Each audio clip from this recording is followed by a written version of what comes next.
ام المومنین عائشہ رضی اللہ تعالی عنہ کہتی ہیں کہ رسول اللہ صلی اللہ علیہ وآلہ وسلم تشریف لائے اور حال یہ تھا کہ بعض صحابہ کے گھروں کے دروازے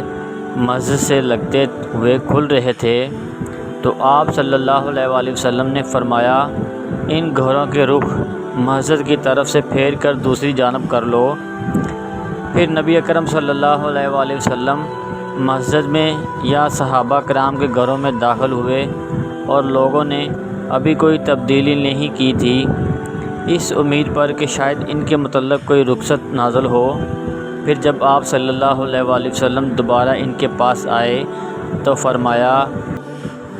ان گھروں کے رخ مسجد کی طرف سے پھیر لو، کیونکہ میں حائضہ اور جنبی کے لیے مسجد کو حلال نہیں سمجھتا۔